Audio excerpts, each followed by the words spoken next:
이 RPM의 세계에서 이제부터는 수학의 분야에 대해서 내용은 설명을 드리도록 하겠습니다. 제 개인의 블로그에서 얻으실 수 있습니다. 우리는 1 더하기 1은 2고 1 곱하기 1은 1이라고 배웁니다. 하지만 이 차이점에 대해서 어느 누구한테도 설명을 받지 못합니다. 오른쪽에는 데카르트가 발명한 직교좌표계가 있습니다. 이 직교좌표계를 기준으로 해서 설명을 드리겠습니다. 1 더하기 1은 2라고 하는 것은 1차원에서 계산을 수행하면 됩니다. 더하기 빼기는 1차원, 즉 x축에 대해서 계산을 하면 됩니다. 1이 있고 이 1과 똑같은 길이가 하나 더 있으면 2가 됩니다. 하지만 곱하기와 나누기 문제는 2차원의 평면에서 계산을 하면 됩니다. 1 곱하기 1이 1이가 된다는 것은 이와 같은 면적을 의미합니다. 그러니까 2 곱하기 3은 1 곱하기 1에 대한 면적의 6배가 된다고 설명을 할 수 있습니다. 이러한 2차원 직교좌표계는 아래 그림과 같이 3차원으로 이제 확장이 되는데 X에서 Y로 손을 돌렸을 때 엄지손가락 방향이 Z축을 나타내는 방법은 두 가지가 있습니다. 이 왼쪽 거는 왼손의 왼손을 이용한 좌표계다 해서 좌수 좌표계라고 얘기하고, 이 오른쪽 거는 우수 좌표계라고 얘기하는데 현재는 우수 좌표계가 일반적인 표기법으로 되어 있습니다. 다음으로 설명할 내용은 음수입니다. 음수는 존재하는가? 수학은 이 세상에 존재하지 않는다고 앞에서 말씀드렸습니다. 그러므로 음수 역시 존재하지 않습니다. 하지만 수학의 세계는 무궁무진합니다. 사람의 머릿속에서 구축이 되는 세계이기 때문에 그렇습니다.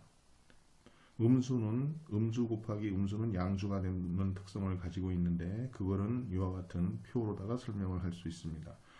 규칙성이라고 하는 내용으로다가 설명을 하게 되는데 이와 같은 가로와 세로의 축을 가지고 쭉 오다 보면 음수하고 음수는 양수가 되어야 된다라고 하는 규칙성을 보이고 있습니다.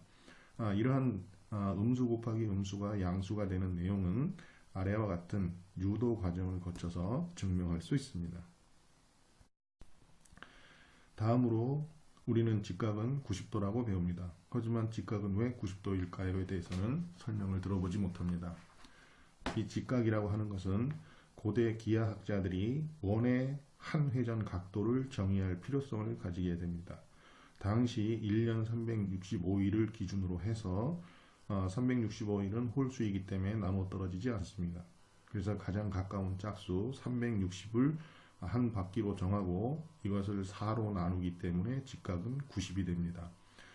당시 1년 365일이 어떻게 됐을까? 이걸 찾아낸 것에 대해서 궁금하게 생각하실 텐데 옛날 사람들은 그렇게 무식하지 않습니다. 메톤 주기와 장법이라고 하는 것이 있습니다.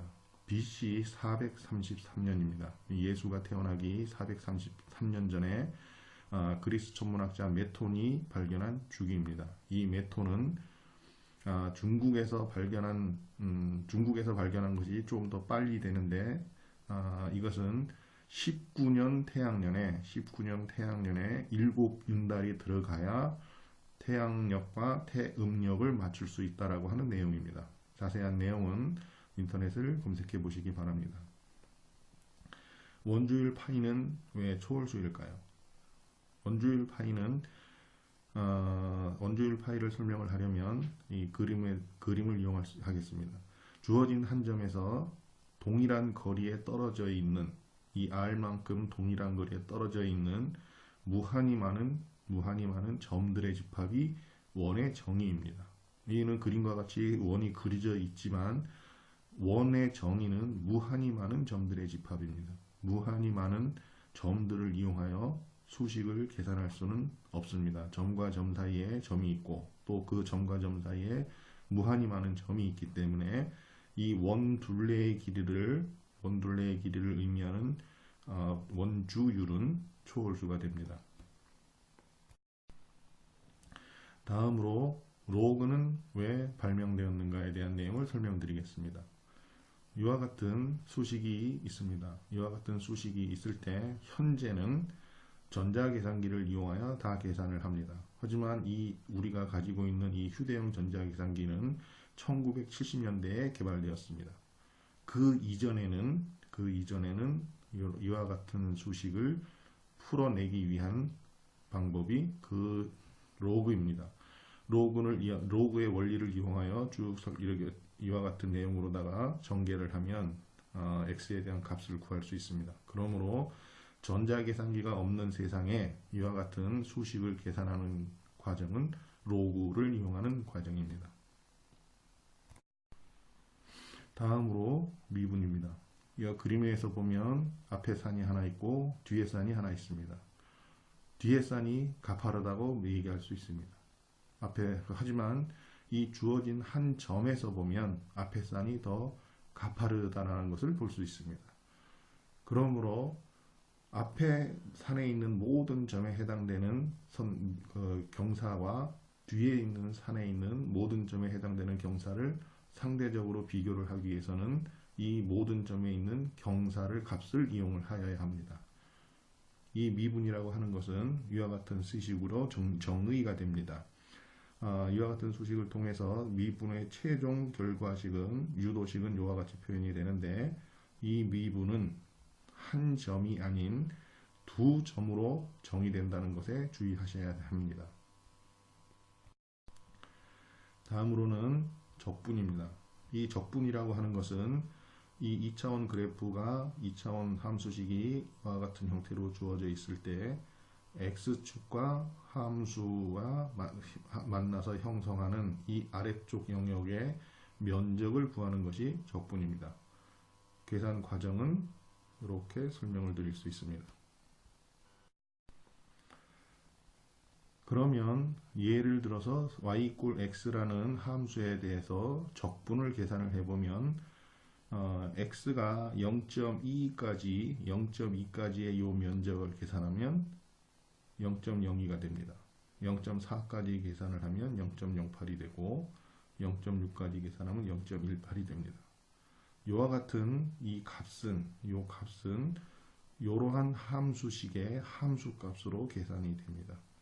즉 적분이라고 하는 것은 무엇을 미분했을 때 이 함수가 나오는지 미분의 역함수를 찾는 과정을 고려하면 됩니다. 다음으로 정적분과 부정적분에 대한 내용을 정리하겠습니다. 부정적분은 미분의 역연산으로 정의되는 함수입니다. 즉 미분을 하면 상수항은 없어지기 때문에 원래 갖고 있던 상수항이 무엇인지 알 수 없다. 그런 의미에서 부정적분 상수 C를 붙여주게 됩니다. 이러한 부정적분에서 구간 A부터 B까지를 적분하라 할 때 이 적분 상수 C는 이런 과정을 거쳐서 사라지게 됩니다. 그 최종 결과식은 이와 같이 주어집니다. 이제 삼각함수 fx = sin x라고 하는 함수를 적분을 하게 되면 이와 같은 형태의 면적을 적분하게 되면 이러한 형태로 적분이 됩니다. 여기까지 면적이 최대가 되고 요 면적과 요 면적은 플러스 마이너스를 거치게 되면 여기 가서는 면적이 0이 됩니다. 이러한 적분 결과를 놓고 봤을 때 이 적분 수식은 마이너스 코사인 x에 플러스 1 값으로 옵셋이 되어 있다. 플러스 1만큼 더해져 있다. 이래 보시면 됩니다. 여기서 플러스 1이 적분상수 C를 의미합니다. 공학에서 예를 들어 전기공학에서 사용되는 저항에 흐르는 교류 전류와 교류 전압의 관계는 아래와 같은 형태로 주어집니다. 이러한 전압과 전류에 파형해서 전류를 시간축에 대해서 적분을 하면 노란색 면적이 됩니다. 이 노란색 면적은 전하량으로 주어집니다. 따라서 공학의 문제에서 적분을 하면 그 적분 결과는 물리량이 바뀐다는 것에 주의를 하셔야 합니다. 다음으로는 무리수 루트 a의 값을 구하는 결과식에 대해서 설명을 하겠습니다. 루트 a의 값을 구하는 과정은 뉴턴 랩슨법으로 알려져 있습니다. 뉴턴 랩슨법은 해가 x인 함수 fx가 미분이 가능하다고 하면 이와 같은 파란색의 그 함수 값으로서 루트 a가 x로 주어진다라고 하면 이미에 주어진 한 점을 기준으로 해서 기울기를 구하게 되고, 그 점을 기점으로 해서 기울기를 구하게 되고, 그 점을 기준으로 해서 계속해서 기울기를 구하게 됩니다. 계산 관련된 수식은 이와 같이 주어지고, 예를 들어 보면 루트 a의 값은 x제곱 빼기 a 이꼬르 제로라고 하는 값으로 주어집니다. 이 값의 미분은 2x가 됩니다. 이러한 fx와 f'x를 요 주어진 식에 대입을 하게 되면 이와 같은 최종 결과식이 나오게 됩니다.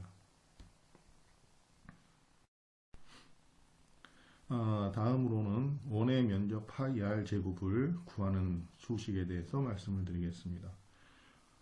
그림과 같이 원이 주어져 있을 때 이 삼각형으로 쪼개진 흰색과 노란색을 교대로 배치하여 면적을 구성을 하면 이와 같이 표현이 되고, 이러한 수식은 파이 r 제곱으로 주어집니다. 하지만 이러한 원의 면적을 계산하는 데 있어서 원주율 파이의 값을 알아야 정확한 값을 계산할 수 있습니다. 원래 원의 면적 파이 r 제곱은 적분으로 주어집니다. 반지름 r인 원의 방정식은 x의 제곱 플러스 y의 제곱 이꼴 r 제곱으로 주어지는데, 이 수식을 y에 대해서 표현을 하면 이렇게 됩니다. 이 y에 대해 주어진 이 함수식은 플러스 값과 마이너스 값으로 주어지는데, 그림에서 보면 x축을 기준으로 플러스 y축에 있는 값은 플러스로, 마이너스 y에 있는 값은 마이너스로 주어집니다. 따라서 이 원의 면적을 계산하기 위해서는 마이너스 r에서 플러스 r까지 적분 영역을 주고 반원을 계산을 합니다. 이 반원에 2배가 되면 원의 면적이 됩니다. 이와 같은 수식으로 주어지는데, 이거를 치환 적용해서 계산을 하면 파이 r 제곱이 나옵니다. 다음으로 원둘레 길이 2는 2파이 r로 주어져 있습니다. 이 원둘레의 길이를 최초로 구한 사람은 아르키메데스입니다. 이 아르키메데스는 원에 내접하는 삼각형들, 외접하는 삼각형들을 기준으로 원주율을 계산하게 됩니다. 이렇게 계산된 값은 3과 71분의 10보다는 크고 3과 7분의 1보다는 작다는 사실을 확인하게 됩니다. 이와 같은 결과로 주어진 원주율 값은 소수점 둘째 자리까지 정확한 값으로 계산이 됩니다. 원둘레의 길이를 구하는 2파이 r 역시 적분으로 주어집니다. 미세한 길이 델타 L은 피타고라스 정리를 이용하면 이 미소 길이 델타 L의 직각삼각형을 이용한 이 델타 L의 계산 수식은 델타 X제곱, 델타 Y제곱으로 이와 같이 구할 수 있습니다. 양변을 델타 X제곱으로 나누면 식이 이와 같이 주어지고, 이 델타 X의 길이를 무한히 작게 하면, 즉 극간을 취하면 이와 같은 결과로 주어지게 됩니다. 수식을 변수 분리해서 정리하면 최종 결과식은 이와 같은 형태로 주어지게 됩니다. 즉 곡선의 길이는 함수 미분의 제곱을 취한 것으로서 계산이 된다는 것을 의미합니다. 이 수식을 치환 적분을 통하여 적분을 하면 최종 결과식은 2파이 r로 주어집니다. 다음으로 삼각함수입니다. 이 삼각함수는 직각삼각형의 길이 b에 의해서 시작이 됩니다. 내각이 30도, 60도, 90도로 주어진 직각삼각형에서의 값은 이와 같은 형태로 주어지고, 내각이 45도, 45도, 90도로 주어진 직각삼각형에서 각각의 값들을 정리하면 30도에, 45도에, 60도에 해당되는 사인, 코사인, 탄젠트 값이 주어집니다. 이 주어진 값들은 분모가 전부 1로 주어지기 때문에 이 사변의 길이 값이 전부 1인 관계로 전환이 됩니다. 즉 반지름이 1인 원으로 모든 삼각함수의 값은 표현할 수 있습니다. 사인의 값은 그림에서와 같이 플러스 y축 방향으로 표기되는 이러한 값들로 주어지고, 코사인 값은 플러스 x축 마이너스 x축으로 주어지는 이러한 형태의 값으로 주어집니다. 이렇게 정의된 삼각함수는 공학에서 다양하게 활용이 됩니다.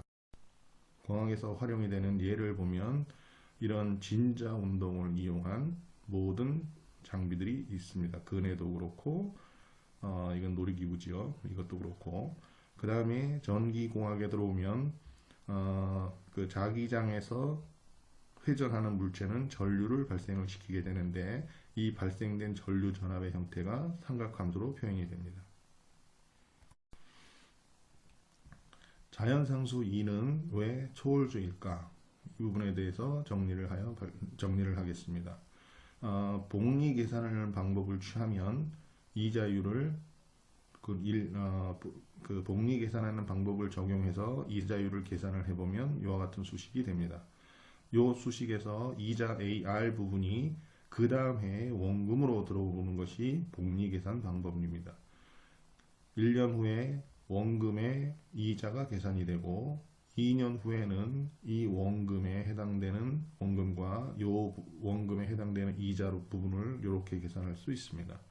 그래서 최종적으로 계산을 하면 A는 1 플러스 R의 3승, 이와 같은 형태로 주어지는데, 이 R이라고 하는 이자를 받는 기간을 점점점 줄이게 되면 최종적으로 나오는 이러한 과정을 거쳐서 최종적으로 나오는 수식은 이와 같은 수식이 됩니다. 오일러는 이와 같은 복리 계산하는 식을 이항정리를 이용하여 무한급수식으로 제한을 하였고, 이 계산 결과값이 2.7182818이 된다고 계산을 하였습니다. 다음으로는 그 분수 함수인 y는 x분의 1에 대해서 넓이를 계산하는 이 면적 부적법을 이용하여 이 분수 함수의 면적을 계산하는 것을 최초로 시도한 사람이 세인트 빈센트입니다.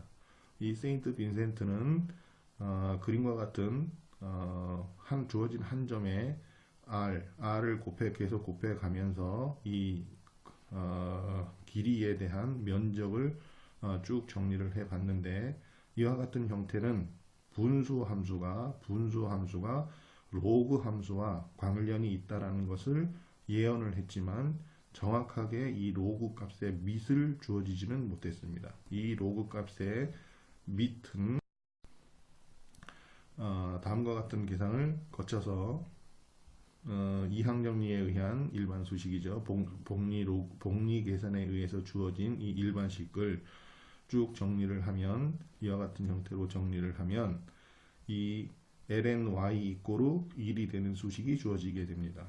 즉 밑과 진수가 같아야 1이 되니까, 이 오일러라고 하는 사람은 요 복리 계산의 일반식을 2로 제시하면서 자연 로그를 주장하게 됩니다. 로그 함수가 분수 함수가 된다라고 하는 것을 증명한 과정입니다. 참조하시기 바랍니다. 이러한 분수 함수와 로그 함수의 관계와 적분상수에 대한 관계를 예를 들어서 설명을 해보면, 이 분수 함수의 적분은 로그 함수로 주어집니다.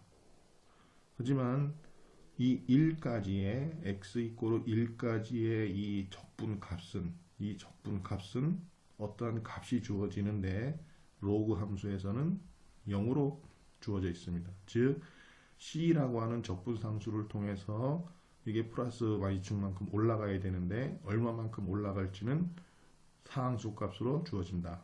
일정한 항으로 주어진다 하기 때문에 현재 c 값이 얼마가 될지는 알 수 없습니다.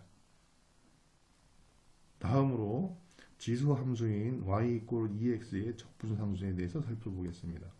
지수 함수인 y 이꼴 2x에 대한 적분은 y 이꼴 2x 플러스 c로 주어집니다. 하지만 이 y x 이꼬르 제로까지의 함수값을 계산을 해보면 1이 됩니다. 즉 지수 함수인 경우에는 적분상수 c가 0이 된다는 것을 알 수 있습니다. 이 지수 함수는 미분을 해도 적분을 해도 자기 자신이 되는 유일한 함수입니다. 개인적으로 주장하는 것은 적분상수 c가 0이 되는 함수는 혹시 지수 함수가 유리하지 않을까 생각해 봅니다. 원주율 파이의 역사는 기원전 2000년 이상 고대까지 거슬러 올라갑니다. 하지만 자연상수 2의 역사는 400년 정도 됩니다. 이 자연상수 2의 체계와 과정을 살펴보면 먼저 복리이자의 계산에서부터 출발을 합니다. 다음으로 분수 함수의 구적이 로그 함수의 형태가 된다는 것이 발견됩니다. 다음으로 미적분학의 발전과 함께 로그 함수의 관계가 체계화되고 그 다음에 지수 함수의 도함수는 자신의 함수와 같다는 사실이 밝혀지게 됩니다. 이러한 형태로 자연상수 2는 체계화되지만 현재까지도 정확하게 무엇을 의미하는지는 설명이 되지 않은 상태로 남아 있습니다. 제가 개인적으로 저술한 3권의 책입니다. 제목은 총 바보 도트는 소리로 제목이 정해져 있고, 하나는 수학에 대한 분야를, 하나는 전자기하학에 대한 분야를, 하나는 수치 해석에 대한 분야를 나름대로 정리하여 서술한 책입니다. 여러분한테 많은 도움이 됐으면 좋겠습니다.